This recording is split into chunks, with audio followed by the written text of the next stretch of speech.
కాంగ్రెస్ సర్కార్ కొత్త స్కీమ్ తీసుకుని రాబోతోంది. బతుకమ్మ చీరలకు బదులుగా నగదు బహుమతి ఇవ్వాలి అని రేవంత్ సర్కార్ నిర్ణయం తీసుకుంది. గత బీఆర్ఎస్ ప్రభుత్వం బతుకమ్మ పండుగకు చీరలు పంపిణీ చేసేది. తొలిసారిగా ఈ పథకాన్ని తీసుకొచ్చినప్పుడు సూరత్ నుంచి చీరలు తీసుకొచ్చారు. ఆ తర్వాత ఇక్కడే చేనేత కార్మికులకు ఆ కాంట్రాక్ట్నిచ్చి చేనేత వస్త్రాలను తెలంగాణ వ్యాప్తంగా బతుకమ్మ చీరలుగా ఆడపడుచులకు మహిళలకు పంపిణీ చేసేవారు. ఇప్పుడు బతుకమ్మ చీరలకు బదులుగా నగదు బహుమతి ఇవ్వాలి అని రేవంత్ సర్కార్ భావిస్తున్నట్టుగా తెలుస్తోంది.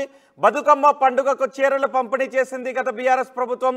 అయితే చీరల పంపిణీలో నాణ్యత లేదు అని ఒక దశలో కొన్ని చోట్ల ప్రజల నుంచి ఆగ్రహం వ్యక్తమైన సందర్భం కూడా ఉంది. బీఆర్ఎస్ చేసిన తప్పిదాన్ని కాంగ్రెస్ ప్రభుత్వం చేయొద్దు అని ఆలోచిస్తోందని తెలుస్తోంది. చీరలకు బదులుగా ఏదైనా గిఫ్ట్ రూపంలో ఇవ్వాలి అని ప్రభుత్వం ఆలోచన చేస్తున్నట్టుగా తెలుస్తోంది. అయితే వస్తు రూపంలో ఇవ్వాలా లేదా నగదు రూపంలో ఇవ్వాలా అని ప్రభుత్వం ఆలోచన చేస్తోంది.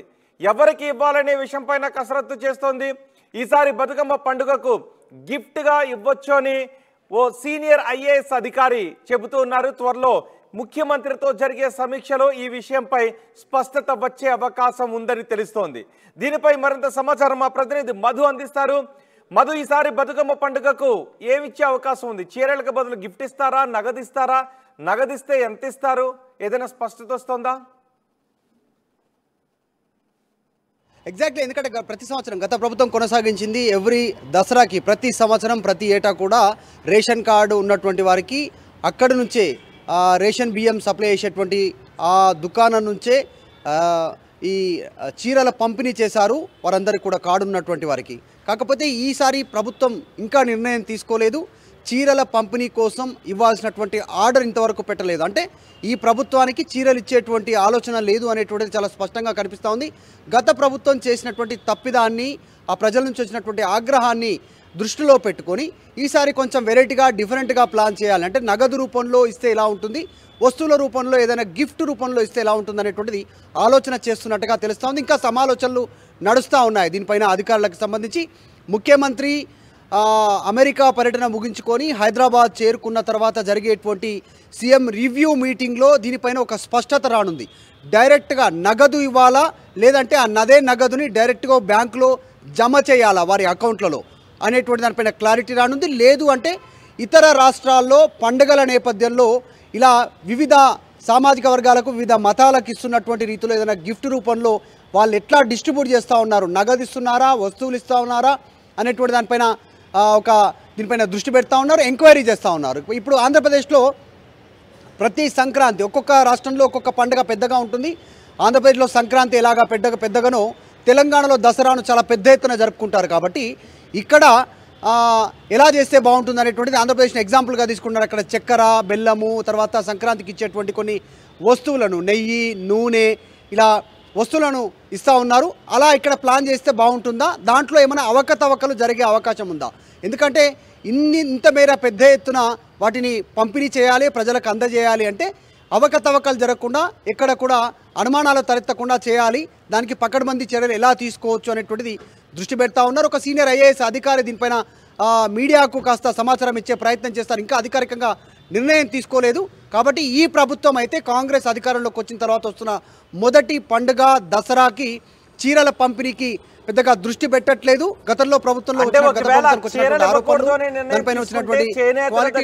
ఏదైనా ఆగ్రహం వచ్చే అవకాశం ఉంటుందా? ఎందుకంటే పెద్ద ఎత్తున గవర్నమెంట్ నుంచి ఆర్డర్ వస్తుంది కాబట్టి కొంత వాళ్ళకి కూడా భరోసా లభిస్తుంది, ఉపాధి కూడా లభించే అవకాశం ఉంటుంది. సో చేనేత కార్మికులు దీన్ని అంగీకరించే అవకాశం ఉంటుందా? ఎగ్జాక్ట్లీ, ఆల్రెడీ దీనిపైన కేటీఆర్ మాట్లాడారు, హరీష్ రావు మాట్లాడారు ప్రతిపక్షం నుంచి, బీఆర్ఎస్ నుంచి. మేము ఇక్కడ స్థానికంగా ఉన్నటువంటి వారికి ఉపాధి కలిగేలాగా ముఖ్యంగా చేనేత పరిశ్రమను ఆదుకునేటువంటి విధంలో భాగంగానే ఇచ్చేటువంటి చీరల కాంట్రాక్ట్ అంతా వీరికి ఇస్తాం, వీరి దగ్గర నుంచి తీసుకొని ప్రజలకు ఇవ్వాలనుకున్నాం, రాష్ట్ర ప్రజలకి కానుకగా గిఫ్ట్. గత కొంతకాలంగా కొనసాగుతుంది. కేవలం బతుకమ్మ చీరల సందర్భంగా ప్రభుత్వం తీసుకున్న నిర్ణయంలో మొదటిసారి మాత్రమే తక్కువ టైంలో నిర్ణయం తీసుకున్నాం కాబట్టి అప్పుడు మాత్రమే టెండర్ ద్వారా సూరత్ నుంచి చీరలు తీసుకొని తెలంగాణలో పంపిణీ చేశాం. తర్వాత జరిగినటువంటి పంపిణీ అంతా కూడా తెలంగాణలో నుంచి ఇక్కడ ఉత్పత్తి చేసినటువంటి చీరలనే చేనేత కార్మికులు ఇచ్చినటువంటి చీరలనే వాళ్ళ ఉపాధి పరంగా వాళ్ళకి లాభం జరిగింది, ప్రజలకు లాభం జరిగింది. ఇక్కడ రాష్ట్ర వ్యాప్తంగా అప్పుడున్న ప్రభుత్వం నిర్ణయం తీసుకొని ఈ ప్రభుత్వ అనాలోచిత నిర్ణయంతో నష్టం జరుగుతుంది చేనేత కార్మిక వర్గానికి అనేటువంటి వాళ్ళు డిమాండ్ చేస్తూ ఉన్నారు ఆల్రెడీ. కానీ ప్రస్తుతం ఈ ప్రభుత్వం మాత్రం కొత్తగా ఆలోచనతో ముందుకు వెళ్ళాలనేటువంటి ఆలోచన చేస్తూ ఉంది. నగదు లేదంటే డైరెక్ట్గా బ్యాంకులో లేదంటే వస్తు రూపంలో గిఫ్ట్ ఇవ్వాలనేటువంటి ఆలోచన చేస్తున్నట్టుగా తెలుస్తూ ఉంది. గతంలో రేషన్ కార్డు ఉన్నటువంటి వారందరికీ ఈ పథకాన్ని అమలు చేస్తారు. కానీ దీంట్లో దసరా హిందువుల పండుగ సందర్భంగా అప్పుడు రేషన్ కార్డు సాధారణంగా అన్ని మతాల వారికి ఉంటుంది, బీపీఎల్ కార్డు ఉన్నటువంటి బిలో పావర్టీ లైన్ ఉన్నటువంటి వారందరికీ. సో అందరికీ పంపిణీ చేస్తారు. కానీ ఇటు క్రిస్మస్ రోజు సంబంధించినటువంటి రోజున గిఫ్ట్స్ మాత్రం కేవలం క్రిస్టియన్స్కే సప్లై చేయడము, తర్వాత రంజాన్ సందర్భంగా కేవలం ముస్లింలకే సప్లై చేయడము, ఇది మాత్రం అన్ని వర్గాలకు సప్లై చేయడం వెనకాల కాస్త ఆందోళన వచ్చింది. ఆ విషయం పైన కూడా ప్రభుత్వం దృష్టి పెడుతున్నట్టుగా తెలుస్తోంది. కేవలం ఇది హిందువుల పండుగ కాబట్టి హిందువులకు మాత్రమే పంపిణీ చేయాలని అనేటువంటి ఆలోచన దానిపైన ప్రభుత్వం ఎలాంటి నిర్ణయం తీసుకుంటుందో తెలియదు. ప్రస్తుతానికి మాత్రం చీరల ప్లేస్లో నగదు లేదంటే గిఫ్ట్ రూపంలో ఇచ్చే అవకాశం ఉంది. రైట్ మధు, కాంగ్రెస్ సర్కార్ కొత్త స్కీమ్ తీసుకుని రాబోతోంది. బతుకమ్మ చీరలకు బదులుగా నగదు బహుమతిని ఇవ్వాలి అని అనుకుంటోంది. బతుకమ్మ పండుగకు చీరలు పంపిణీ చేసింది గత బీఆర్ఎస్ ప్రభుత్వం. అయితే చీరల పంపిణీలో నాణ్యత లేదు అని ప్రజల నుంచి కొన్ని చోట్ల ఆగ్రహం వ్యక్తమైన సంఘటనలు కూడా చోటు చేసుకున్నాయి. బీఆర్ఎస్ చేసిన తప్పిదాన్ని కాంగ్రెస్ ప్రభుత్వం చేయొద్దని ఆలోచిస్తున్నట్టుగా తెలుస్తోంది. చీరలకు బదులుగా ఏదైనా గిఫ్ట్ రూపంలో ఇవ్వాలి అని ఆలోచిస్తుంది. వస్తు రూపంలో ఇవ్వాలా లేదా నగదు రూపంలో ఇవ్వాలా అని ఆలోచన చేస్తున్నట్టుగా తెలుస్తోంది. అంతేకాదు ఎవరెవరికి ఇవ్వాలి అనే విషయంపై కూడా కసరత్తు చేస్తోంది. ఈసారి బతుకమ్మ పండుగకు గిఫ్ట్గా ఇవ్వచ్చు అని ఓ సీనియర్ ఐఏఎస్ అధికారి వెల్లడించారు. త్వరలో ముఖ్యమంత్రితో జరిగే సమీక్షలో స్పష్టత వచ్చే అవకాశం ఉంది. అలాగే వివిధ రాష్ట్రాల్లో పండుగల సమయాలలో అక్కడ ప్రభుత్వాలు ప్రజలకు ఏమైనా బహుమతులు ఇస్తున్నాయా అంటూ ఆరా తీస్తున్నారు. ఆంధ్రప్రదేశ్లో సంక్రాంతికి ప్రజలకు ఉచితంగా చక్కెర, ఆయిల్, బెల్లం, నెయ్యి, శనగలు, కందిపప్పును పంపిణీ చేశారు. ఇక్కడ కూడా అదే తరహాలో వస్తువులు ఇస్తే ఎలా ఉంటుంది అనే చర్చ జరుగుతున్నట్టుగా తెలుస్తోంది. ఇలాంటి వాటిలో అక్రమాలు జరిగే అవకాశం కూడా ఉంటుందేమో అనే అనుమానాన్ని కూడా వ్యక్తం చేస్తున్నారు. మరోవైపు తెల్ల రేషన్ కార్డు హోల్డర్లకు 200 రూపాయలు లేదా 250